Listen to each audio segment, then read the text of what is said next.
Tarim Yaman memiliki nuansa Ramadan yang khas dan tidak dapat ditemui di daerah lain. Antusiasme masyarakat Tarim dalam menyambut Ramadan begitu terasa lewat aktivitas keilmuan dan kerohanian. Suasana Ramadan terasa kental di Tarim, kota bersejarah di Yaman yang dikenal sebagai pusat pembelajaran Islam. Yang unik dari suasana Ramadan di kota Tarim, para jemaah tidak langsung pulang usai melaksanakan sholat tarawih dan witir. Mereka duduk bersama, melantunkan pujian kepada Rasulullah dengan nada khas Tarim. Ada martabak manis, martabak asin, tahu isi, ada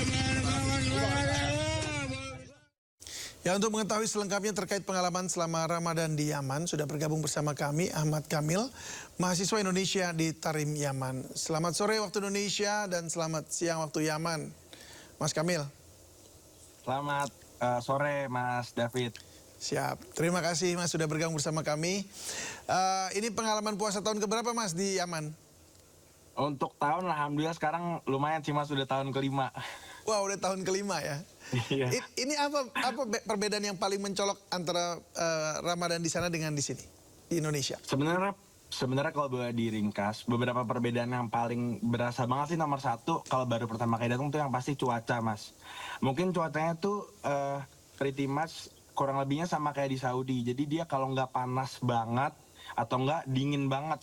Kayak kalau sekarang nih lagi alhamdulillahnya lebih mending sih, dingin banget dibanding panas banget kan haus. Cuman dua-duanya sama-sama kering. Jadi itu nomor satu dari masalah cuaca sih, mungkin yang paling berasa banget. Kemudian mungkin yang kedua yang paling berasa banget waktunya berubah. Jadi di sini kalau biasanya kita di Indonesia kan memang jam kerja pun walaupun Ramadan tuh tetap dari pagi sampai sore misal. Jadi waktunya kita beraktivitas dari pagi sampai sore. Nah di sini tuh dibeda. Jadi ketika masuk bulan Ramadan itu dibalik kehidupannya. Jadi mereka dari pagi sampai sore itu malahan kehidupan kayak perdagangan atau perjualan dan lain-lain tuh malah hampir tidak ada.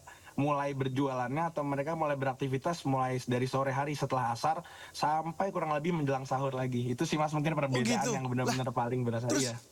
pada jam-jam dari pagi sampai sore itu ngapain masyarakatnya? Jadi karena di sini kita kan menghidupkan malam Ramadan. Jadi malamnya tuh full ibadah, ada yang beraktivitas, ada yang apa-apa. Jadi ketika mulai setelah subuh, setelah isyraq, setelah waktu duha, mereka beristirahat tuh Mas David. Sampai kurang lebih sebelum duhur atau waktu duhur. Nah kemudian setelah waktu duhur mereka masing-masing ada yang membaca Al-Quran, ada yang memiliki halakoh mungkin membaca pelajaran-pelajarannya, mengulang pelajaran atau ya beraktivitas yang berhubungannya dengan agama. Nanti ketika setelah asar baru kemudian mereka mulai ada yang berjualan takjil, mulai ada yang berjualan dan melakukan aktivitas mereka masing-masing. Begitu kurang lebihnya Mas David. Oh begitu, itu 1 bulan penuh ya. 1 bulan penuh. Kalau jam panjang jam berpuasanya sama ya di sana? Iya, kurang lebih sama. Kita untuk sekarang kan hitungannya masih musim dingin ya Mas David. Kalau di sini sekarang itu kita azan di jam 5 kurang 10 dan maghribnya di jam 6 kurang 10 juga. Jadi kurang lebih 13 jam berpuasanya. 13 jam, oke. Lalu apa menu buka puasa yang khas tuh di Yaman? Tadi saya lihat ada beberapa orang jualan dipakai apa namanya tuh kayak termos besar itu. Jadi sebenarnya kalau yang aku lihat ya, aku tuh dari tadi juga mikirin apa ya kalau bakal ditanya menu yang khas. Nah jadi sebenarnya mungkin dulu tuh ada Mas David menu yang khas. Jadi karena dulu mungkin ada makanan-makanan di sini tuh yang nggak ada di Indonesia. Tapi kok setelah aku lihat-lihat kok semua makanan yang ada di sini sekarang udah ada di Indonesia. Kayak misalnya sesimpel sambosa misalnya. Dulu kan sambosa tuh khas Timur Tengah banget nih. Ya, Sekarang aku lihat sambosa ya? Sambosa. Yang kayak segitiga. gorengan gitu kan? Dalamnya daging sapi, betul. bukan? Iya, betul. Baru ketemu saya tadi. Oh iya, makanya. Dulu itu kan khas Timur Tengah. Cuman sekarang saya lihat di Indonesia kayak rata-rata makanan Timur Tengah hampir semuanya ada. Cuman mungkin yang tadi terpikir di kepalaku tuh ada 2 hal. Yang pertama, Shahi Ahmar. Jadi Shahi Ahmar nih sebenarnya teh merah, teh panas. Cuman berbedanya dia di sini tehnya tuh dibuatnya. Jadi prosesnya satu teh sendiri, satu air panas sendiri.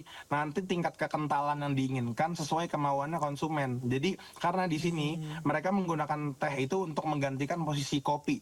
Jadi saking kuatnya tehnya itu bisa sampai buat orang nggak tidur juga. Itu satu. Wah, astaga. Yang kedua, iya, yang kedua ada namanya asidah. Asidah tuh kayak semacam tepung yang diolah sama daging. Nanti dimakannya tuh pakai semacam gula atau madu gitu tuh Mas. Wow, wow menarik juga. Iya. Tahun 2000 berapa ya? 2003 atau 2004 saya pernah ke Yaman juga tuh. Oh, Mas David pernah ke Yaman juga? Sorry, tahun 2010 ya, pernah juga ke Sanaa ya kalau nggak salah namanya. Kota. Oh iya, ada Sanaa, benar. Ya tapi saya belum sempat cobain makanan-makanan begini nih. Waduh sayang sekali, rasanya pengen banget. Nah terus kalau untuk diaspora Indonesia di sana, jumlahnya cukup banyak Kak? Dan biasanya ngapain aja selama Ramadan? Cukup banyak Mas. Jadi untuk di Timur Tengah sendiri sekarang diaspora yang ada di sini WNI menempati posisi kedua terbanyak setelah Mesir. Jadi kalau untuk kegiatan yang mereka lakukan sebenarnya kurang lebih mereka pun nggak ada kayak kegiatan khusus yang mereka lakuin sendiri gitu. Jadi kurang lebih emang mengikuti kegiatan atau adat-adat yang ada di sini.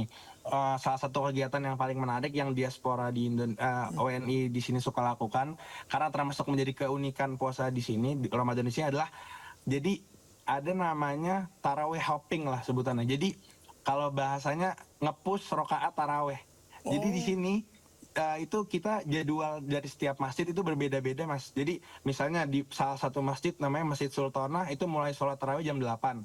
Nanti setengah 9 masjid berbeda lagi. Jam 9 masjid berbeda lagi. Jam setengah 10 terus sampai terakhirnya jam setengah 3.